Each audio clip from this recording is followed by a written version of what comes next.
അഞ്ചാമത്തത് അല്ല യസ്തക്സിറ മിന ത്വആം, ഓവറായി ഫുഡ് കഴിക്കാൻ പാടില്ല. യഥാർത്ഥത്തിൽ റമദാൻ അള്ളാഹു സംവിധാനിച്ചത് തന്നെ കുറച്ച് വിശപ്പ് സഹിച്ചുകൊണ്ട്, കുടല് നിറക്കാതെ, പട്ടിണി അറിഞ്ഞുകൊണ്ട്, പാവപ്പെട്ടവന്റെ വിശപ്പ് മനസ്സിലാക്കിക്കൊണ്ട്, പിശാചിനെ നമ്മുടെ ശരീരത്തിലേക്ക് എവിടെയും കയറാൻ അനുവദിക്കാതെ, എൻട്രി കൊടുക്കാതെ കൂടുതൽ കൂടുതൽ ഇബാദത്തുകൾ ചെയ്ത് റബ്ബിലേക്ക് അടുക്കാനാണ്. ഓവറായി ഫുഡ് കഴിച്ച് കുടല് നിറച്ചാൽ, വയറും പള്ള നിറഞ്ഞാൽ പിന്നെ ഉറക്കിലേക്കും ക്ഷീണത്തിലേക്കും നാം നീങ്ങിപ്പോകും. അതോടുകൂടി റമദാനിന്റെ അൾട്ടിമേറ്റ് ഗോൾ അവിടെ നഷ്ടപ്പെടും. പകൽ പട്ടിണി കിടന്നതിന്റെ വാശിയോ അല്ലെങ്കിൽ പകരം വീട്ടലോ ആയിട്ട് ഇഫ്താറുകളെ അല്ലെങ്കിൽ നോമ്പ് തുറകളെ നാം കാണുന്നത് കടുത്ത അബദ്ധമാണ്.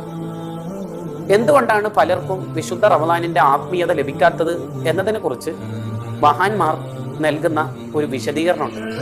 രണ്ടു കാര്യങ്ങൾ നമ്മുടെ ജീവിതത്തിൽ റമദാനിൽ കുറച്ചു കൊണ്ടുവരാത്തത് കൊണ്ടാണ് റമദാനിന്റെ ആത്മീയത പലർക്കും ലഭിക്കാത്തത്. ഒന്ന് ഭക്ഷണം, മറ്റൊന്ന് ഉറക്കം.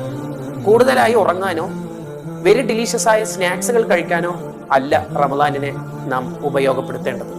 ഇത്തരം കാര്യങ്ങളിൽ നിന്നെല്ലാം പരമാവധി മാറി നിന്ന് ആത്മീയമായും ഭൗതികമായുള്ള ആരോഗ്യത്തെ നാം സംരക്ഷിച്ചു കൊണ്ടുവന്ന് കൂടുതൽ കൂടുതൽ ഇബാദത്തുകൾ ചെയ്ത് അള്ളാഹുവിലേക്ക് അടുക്കാനാണ് റമദാനിനെ നാം ഉപയോഗിക്കേണ്ടത്.